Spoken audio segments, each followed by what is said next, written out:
إن الله وملائكته يصلون على النبي يا أيها الذين آمنوا صلوا عليه وسلموا تسليما. السلام علیکم ورحمۃ اللہ وبرکاتہ. بسم اللہ الرحمن الرحیم. نحمدہ ونصلی علی رسولہ الکریم. اما بعد. محترم سامعین، تقریروں کی یہاں سیریز میری کتاب موٹیویشنل حدیث اور اونلی صحیح حدیث پر مبنی ہے. صحیح بخاری حدیث نمبر 6011 میں حضرت نعمان ابن بشیر رضی اللہ عنہ سے روایت ہے، حدثنا ابو نعیم حدثنا زکریا عن عامر قال سمعته يقول سمعت نعمان ابن بشیر يقول قال رسول اللہ صلی اللہ علیہ وسلم ترى المؤمنین فی تراحمهم وتوادهم وتعاطفهم كمثل الجسد اذا اشتكى عضو تداعى له سائر جسدی بالسہر والحمى. رسول کریم صلی اللہ علیہ وسلم نے فرمایا، مومنوں کی ایک دوسرے سے آپسی محبت، رحم دلی، التفات، نرم خوئی، دلار اور تعاون کی مثال ایک جسم کی طرح ہے کہ جس کا ایک حصہ جب کسی تکلیف میں ہوتا ہے تو جسم کے باقی سبھی حصے پورے جسم میں بیداری اور بخار کے ذریعے اس ایک حصے کے تکلیف میں اس کے ساتھ کھڑے ہوتے ہیں، شریک ہوتے ہیں، اس کا ساتھ دیتے ہیں، خود پر بھی تکلیف اور پریشانی اوڑھ لیتے ہیں، خود بے پریشان ہوتے ہیں. یہ حدیث صحیح مسلم حدیث نمبر 6586 جس کا انٹرنیشنل نمبرنگ 2586 ہے میں بھی نقل کی گئی ہے. آپسی دلار، پیار، محبت، رحم دلی، تعاون، معاملات کے بنیاد پر مومن کی جو پہچان اس حدیث میں بیان کی گئی ہے، آئیں اس معیار پر آج کے 200 کروڑ آبادی کے مومنوں کی پہچان کرتے ہیں. کیا کسی مومن کو تکلیف میں دیکھ کر ہمیں بھی تکلیف ہوتی ہے؟ نہیں، ہمیں کچھ فرق نہیں پڑتا جب تک کہ وہاں مصیبت، وہاں تکلیف ہم پر بھی نہ آئے. ایک محلے والوں پر ظلم ہو تو دوسرے محلے والوں پر کوئی فرق نہیں پڑتا.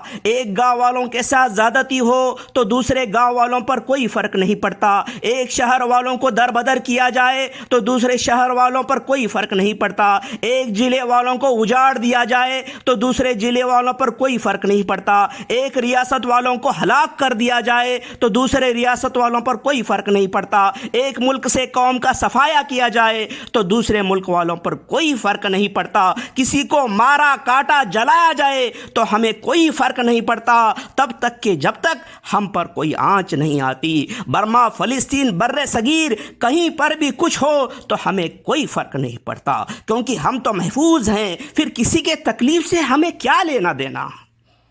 ہم تو قوم کے لوگوں کو تکلیف پہنچانے میں یقین رکھتے ہیں.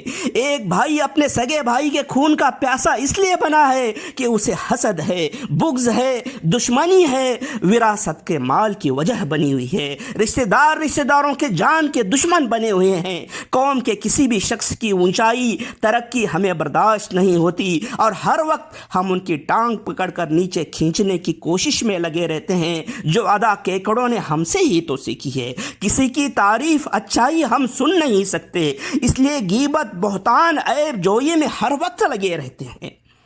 حسد اور دشمنی کی وجہ سے نقصان پہنچانے کی نیت سے کیا جانے والا کالا جادو، سفلی عمل سب سے زیادہ ہماری قوم میں کیا جاتا ہے جو اکثر قریبی رشتہ دار ایک دوسرے کے خلاف کرتے ہیں. فراڈ، چیٹنگ، دھوکے بازی کی تو ورلڈ ریکارڈ ہم نے قائم کیے ہیں.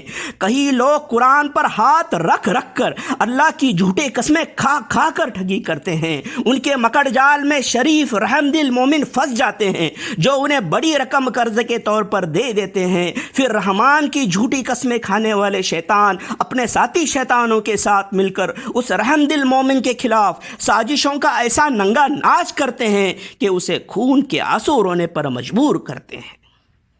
ایسا رحم دل مومن پھر کسی اور ضرورت مند کو قرض دینے کی کبھی ہمت نہیں کر پاتا کیونکہ اسے لگنے لگتا ہے کہ کسی کو قرض دینے سے بڑا سنگین جرم آج کے زمانے میں کوئی اور نہیں. سامعین، بخاری اور مسلم کی حدیث مومنوں کو ایک جسم مانتی ہے، مومنوں کی امت کو ایک جسم مانتی ہے، مگر آج 200 کروڑ کی قوم کو دیکھے تو پتہ چلتا ہے کہ وہاں ایسے خونخوار گروہوں میں بٹی ہوئی ہے جو ایک دوسرے کے خون کے پیاسے بن چکے ہیں۔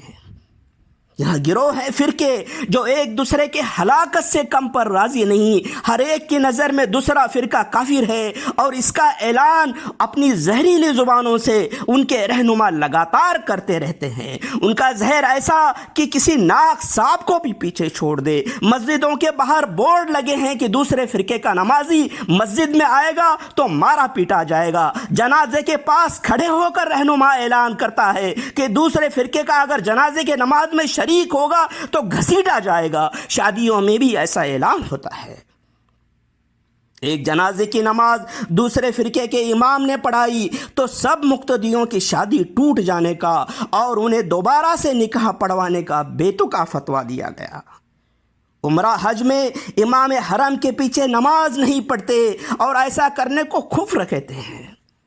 کفر کے فتوے ہر وقت ان کی زبان پر ہوتے ہیں۔ کوئی مزاروں پر جانے والوں کو تو کوئی نہ جانے والوں کو کافر کہتا ہے، کوئی واسطے کے ساتھ تو کوئی بغیر واسطے کے خدا سے مانگنے والے کو کافر کہتا ہے، کوئی آقا صلی اللہ علیہ وسلم کا حیاتی تو کوئی مماتی ماننے والے کو کافر کہتا ہے، کوئی رفع دین کرنے والے کو تو کوئی نہ کرنے والے کو کافر کہتا ہے، کوئی سینے پر تو کوئی ناف کے نیچے ہاتھ باندھنے والے کو کافر کہتا ہے، کوئی داڑھی نہ رکھنے والے کو مسلمان نہیں مانتا، اور اتنے غصے سے ان کے خلاف بات کرتا ہے کہ اس کا بس چلے تو انہیں جان سے ہی مار دے۔ ایسوں کی نظر میں قاری عبد الباسط، علامہ اقبال جیسی عظیم ہستیاں بھی صرف اس لیے مسلمان نہیں کیونکہ ان کی داڑھی نہیں تھی۔ یہی غصہ ایسے لوگ ان لوگوں کے خلاف ظاہر نہیں کرتے جو قرآن اور حدیث کے ان احکامات کو نظر انداز کرتے ہیں جو انہیں کئی چیزوں پر عمل کرنے کی اور کئی چیزوں سے بچنے کی تاکید کرتے ہیں۔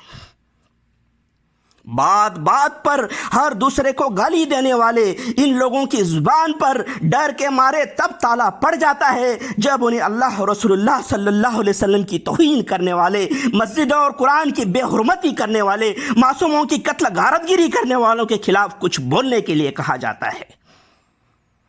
تو کیا ایسے لوگ جنہیں قرآن حدیث کے احکامات سے کوئی غرض نہیں، قوم اور قومیت سے کوئی مطلب نہیں، کیا یہ سب وہی مومنوں کی امت ہے جس کے لیے ہمارے آقا صلی اللہ علیہ وسلم ہر وقت آنسو بہایا کرتے تھے؟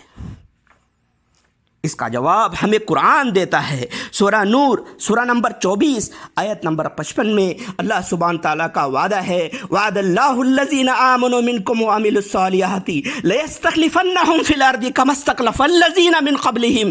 جو مومن ایمان اور اعمال صالح کی شرطیں پوری کرے ان سے اللہ کا وعدہ ہے کہ وہ انہیں زمین پر خلافت، حکومت، برتری، بلندی، شان، غلبہ عطا کرے گا جیسے کہ اس نے ان سے پہلے والے مومنوں کو عطا کی تھی۔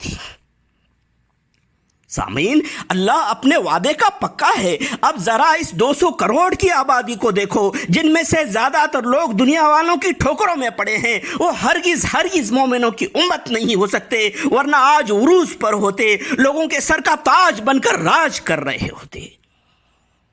یہ 200 کروڑ کی امت نہیں ہے بلکہ ایک بھیڑ، ایک ہجوم ہے جو زمانے والوں کے ٹھوکروں میں پڑا ہے۔ ان میں سے کئی ایسے ہیں جنہیں رب کی نہیں بلکہ سب کی غرض ہے۔ ان میں سے کئی ایسے ہیں جنہیں قرآن اور حدیث کے عملی احکامات سے کوئی مطلب نہیں بلکہ اوروں کو محض دکھانے کے لیے انہوں نے شکل، صورت اور لباس اپنایا ہے۔ ان میں سے کئی ایسے ہیں جنہوں نے ایک رب کے ساتھ کئیوں کو شریک بنایا ہے، اور افسوس کہ اسی کو وہ دین سمجھتے ہیں جبکہ اسی کو مٹانے کے لیے دین وجود میں آیا تھا۔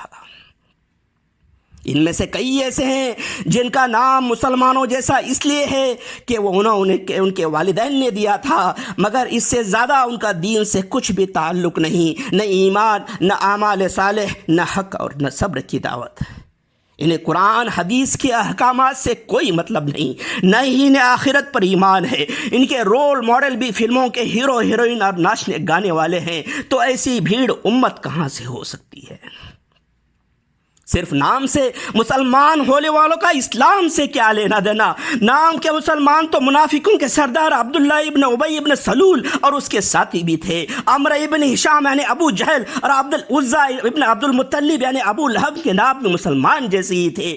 آقا صلی اللہ علیہ وسلم سے بے انتہا دشمنی رکھنے والے امیہ بن خلف، ولید بن مغیرہ، العاص بن وائل سہمی، نضر بن حارث، عقبہ بن ابی معیط، شیبہ بن ربیعہ، عتبہ بن ربیعہ، ولید بن عتبہ لعنت اللہ علیہم کے نام بھی مسلمان جیسی ہی تھے۔ سلمان رشدی، وسیم رضوی، طارق فتح کے نام بھی مسلمان جیسی ہیں۔ اس لیے محض نام سے کوئی مسلمان نہیں ہوتا۔ اس 200 کروڑ کے ہجوم میں جو سچے مومن ہیں وہ آج دنیا میں بھی بلند ہیں اور آخرت میں بھی انشاءاللہ بلندی ہوں گے، کیونکہ سورہ یونس سورہ نمبر 10 آیت نمبر 64 میں اللہ سبحانہ تعالیٰ کا وعدہ ہے، لہم البشریٰ فی الحیات الدنیا وفی الآخرہ، ان کے لیے دنیا اور آخرت دونوں میں بھی خوشخبری ہے۔ اور انہی سچے مومنوں کی ذمہ داری ہے کہ وہ اپنے آس پاس کے اس 200 کروڑ آبادی میں سے جتنے زیادہ سے زیادہ ہو سکتے ہیں، اس ہجوم میں سے جتنے زیادہ سے زیادہ ہو سکتے ہیں، ان کی پیار سے اصلاح کرے جتنا کہ وہ کرنے کی قوت رکھتے ہیں، تاکہ یہاں 200 کروڑ کی بھیڑ آقا صلی اللہ علیہ وسلم کی مومنوں کی وہ امت بن جائے جس کے بلندی کے لیے آپ صلی اللہ علیہ وسلم نے ہمیشہ بارگاہ الہی میں اپنے ہاتھ بلند کیے۔ ایک ایسی امت بن جائے جو ایک جسم کی طرح ہو، جس میں ایک کو اگر کانٹا چبھے تو دوسرے کے بدن سے خون بہنے لگے اور درد ہونے لگے، اور جب ایسا ہوگا تو دنیا ہمیں اپنے سر آنکھوں پر رکھنے کے لیے، ہمیں اپنے سروں کا تاج بنانے کے لیے مجبور ہوگی اور ہم پر فخر کرنے لگے گی۔ وآخر الدعوانا ان الحمد للہ رب العالمین۔ السلام علیکم ورحمۃ اللہ وبرکاتہ۔